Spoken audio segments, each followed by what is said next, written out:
Good morning friends. GST platform के YouTube channel में आप सभी का स्वागत है। जी हाँ फ्रेंड्स, जीएसटी के अंदर फिजिकल वेरिफिकेशन का दौर जो है वो फिर से स्टार्ट किया गया है।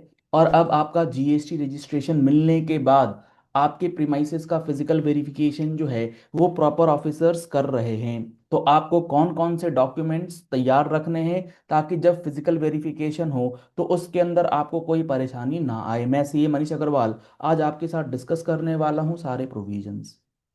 सबसे बड़ी बात यह है और सबसे बड़ा जो कंफ्यूजन वाला पॉइंट ये है कि अगर हमारे पास जीएसटी का रजिस्ट्रेशन आ गया है तो क्या जीएसटी रजिस्ट्रेशन आने के बाद फिजिकल वेरिफिकेशन किया जा सकता है? उसका भी जवाब आज मिलेगा। अगर आपने 14A में रजिस्ट्रेशन कराया है तो क्या फिजिकल वेरिफिकेशन हो सकता है? उसका भी जवाब आपको मिलेगा। पूरी बात सुने बिना इस वीडियो को स्किप मत कीजिएगा। बहुत सारे लोगों की ये क्वेरी जो है हमारे पास रेगुलर बेसिस पर, डेली बेसिस पर जो है वो पूछी जा रही है। यहाँ पर हो क्या रहा है, आप इस बात को समझिए कि आपने जीएसटी रजिस्ट्रेशन के लिए अप्लाई करा। जीएसटी रजिस्ट्रेशन आपने REG 01 में फाइल करा। या तो आपने 14A का ऑटोमेटिक रूट लिया होगा या फिर आपने नॉर्मल रूट लिया होगा जो कि अदर देन 14A है।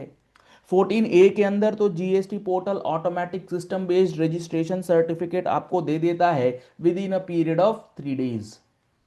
और जो अदर प्रोसेस है जिसके अंदर आपका पूरा डिटेल्ड वेरिफिकेशन होता है at the time of granting registration, उसमें आपको 30 दिन से 40 दिन का समय लगता है रजिस्ट्रेशन सर्टिफिकेट आने में। अब दोनों ही केस में क्या हो रहा है ना, दोनों ही केसेस के अंदर जब आपका जीएसटी रजिस्ट्रेशन सर्टिफिकेट आ गया, इसके आने के बाद अब आपका फिजिकल वेरिफिकेशन जो है वो करवाया जा रहा है, वो किया जा रहा है डिपार्टमेंट के द्वारा। सबसे पहले समझते हैं कि अगर आपने 14A के अंदर रजिस्ट्रेशन लिया है और आपका रजिस्ट्रेशन सर्टिफिकेट आने के बाद फिजिकल वेरिफिकेशन किस केस में किया जा रहा है। अब होता क्या है ना, जब 14A का रजिस्ट्रेशन मिलता है, आपको सर्टिफिकेट दिया जाता है, तो उस जीएसटी रजिस्ट्रेशन सर्टिफिकेट का एक वेलकम लेटर जो है वो डिस्पैच किया जाता है जीएसटी की तरफ से। डिपार्टमेंट आपके दिए गए एड्रेस पर एक वेलकम लेटर भेजता है। और अगर आपने ये वेलकम लेटर समय पर रिसीव कर लिया तब तो कोई प्रॉब्लम नहीं है। लेकिन अगर आपने वो वेलकम लेटर किसी कारणों से रिसीव नहीं किया तो क्या होता है, ये वेलकम लेटर दोबारा चला जाता है डिपार्टमेंट के पास। अब डिपार्टमेंट के प्रॉपर ऑफिसर के पास ये ग्राउंड बन गया। क्या ग्राउंड बन गया कि आपने जो रजिस्ट्रेशन सर्टिफिकेट लेते हुए एड्रेस मेंशन किया है वो एड्रेस जो है एक्चुअली एग्जिस्ट नहीं करता। वहां पर कोई पर्सन अवेलेबल नहीं है या वहां पर कोई बिजनेस एक्टिविटी नहीं हो रही। ऐसा अजम्पशन करने का क्या कारण? क्योंकि उन्होंने ये किया है कि आपका जो वेलकम लेटर है अगर वहां पर कोई होता तो वो वेलकम लेटर रिसीव कर लेता। चूंकि आपने रिसीव नहीं किया तो इस प्रिजम्पशन पर कि वहां कोई नहीं है, ऑफिसर आपके अगेंस्ट फिजिकल वेरिफिकेशन की कार्रवाई जो है वो इनिशिएट करते हैं और अब आपके प्रीमाइसेस पर आकर के वो चेक करेंगे। ये तो हो गया रूल 14 कैपिटल ए के अंदर जो बातें चल रही हैं। और इसी के साथ साथ यहां पर आपका जीएसटी रजिस्ट्रेशन सस्पेंड जो है वो भी किया जा रहा है।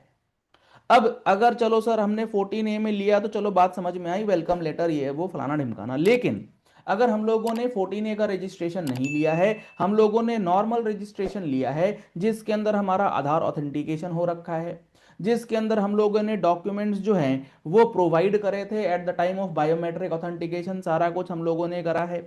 हम लोगों को सो कॉज नोटिस आया था, उसका हमने क्लैरिफिकेशन दिया है और बहुत ही जद्दोजहद के बाद हमारे पास रजिस्ट्रेशन सर्टिफिकेट आ गया है।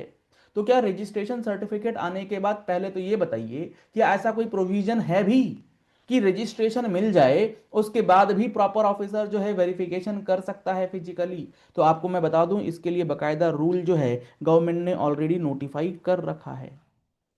अगर आप देखेंगे तो रूल 25 के अंदर physical verification of business premises जो है वो गवर्नमेंट ने बता रखा है। और इसका सब रूल 1 कहता है where the proper officer is satisfied that the physical verification of the place of business of a person is required after the grant of registration। यानी कि अगर प्रॉपर ऑफिसर को लगता है कि आपके प्लेस ऑफ बिजनेस का फिजिकल वेरिफिकेशन होना चाहिए, कब? रजिस्ट्रेशन मिलने के बाद। He may get such verification of the place of business done, and the verification report along with the other documents, including photographs, shall be uploaded in REG 30 within a period of 30 days of conducting such verification. यानी कि आपके लिए एक बहुत ही important take away क्या है कि अगर आपका जीएसटी रजिस्ट्रेशन सर्टिफिकेट आ गया है तो आप ये मान करके नहीं चल सकते कि अब आपका फिजिकल वेरिफिकेशन जो है वो नहीं होगा। अगर प्रॉपर ऑफिसर को थोड़ा भी शक हुआ तो आपका फिजिकल वेरिफिकेशन वो करवा सकते हैं, जो कि अब हो रहा है। अब सवाल आता है कि ये जो फिजिकल वेरिफिकेशन हो रहा है इसके अंदर क्या डॉक्यूमेंट हमें मेंटेन करने हैं। अब चूंकि ये जो फिजिकल वेरिफिकेशन हो रहा है ये for the purpose of registration verification हो रहा है, तो आपको अपने ओरिजिनल डॉक्यूमेंट्स जो हैं वो रेडी रखने हैं। कौन से ओरिजिनल डॉक्यूमेंट्स? वो ओरिजिनल डॉक्यूमेंट्स जो आपने at the time of registration दिए हैं, जैसे आपका पैन नंबर, आपका आधार नंबर, आपने जो अपना एड्रेस दिया है, यानी कि जो प्रमोटर पार्टनर ओनर हैं उनका जो एड्रेस डिटेल है वो प्रिंसिपल प्लेस ऑफ बिजनेस से रिलेटेड जो आपने एड्रेस दिया है उस एड्रेस की जो ऑथेंटिसिटी है उसके लिए ओरिजिनल डॉक्यूमेंट्स। आपने अगर रेंट एग्रीमेंट दिया है तो उसकी ओरिजिनल कॉपी, रेंट एग्रीमेंट के अंदर जो लैंडलॉर्ड है उसकी ओनरशिप के एविडेंसेस की ओरिजिनल कॉपी, जैसे लैंड डीड, म्युनिसिपल टैक्सेस की copy, electricity bill, etcetera etcetera, उसका आधार कार्ड, मतलब जो डॉक्यूमेंट्स आपने अपलोड किए हैं at the time of registration वो सारे डॉक्यूमेंट्स आपके पास होने चाहिए। इसके साथ साथ अगर आपने कोई इनवॉइसेस वगैरह इशू कर रखे हैं तो उसको प्रॉपरली लाइन अप करके signed invoices as per provisions of section 31 read with rule 46 वो सारी चीजें जो हैं आपको तैयार कर लेनी है।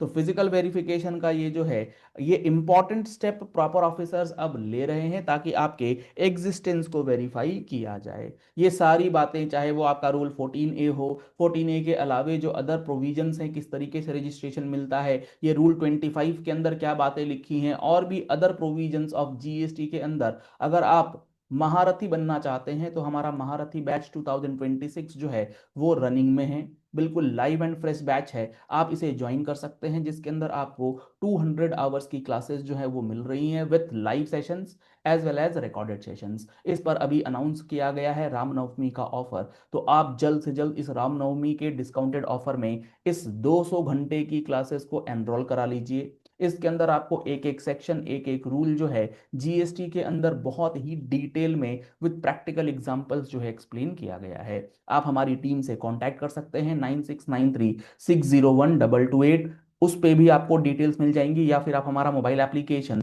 जीएसटी प्लेटफॉर्म डाउनलोड कर सकते हैं। लिंक आपको वीडियो के डिस्क्रिप्शन बॉक्स में दिया गया है। अगर आपको monthly GST and income tax से रिलेटेड अपडेट्स हर महीने रिक्वायर्ड हैं तो उसके लिए आप हमारा मंथली टैक्स मैगजीन का सब्सक्रिप्शन जो है वो करा सकते हैं। चलिए इस वीडियो को यही एंड करते हैं। आशा करते हैं आपको ये सारी बातें जो हैं वो समझ में आ गई होंगी कि फिजिकल वेरिफिकेशन का क्या प्रोसेस है और क्या रूल्स हैं। पहली बार आए हमारे यूट्यूब चैनल पर, हमारे चैनल को फॉलो कर लीजिए, सब्सक्राइब कर लीजिए नोटिफिकेशन बेल के साथ ऐसे ही इंपॉर्टेंट एंड प्रैक्टिकल वीडियोज़ के लिए। Thank you and have a nice day.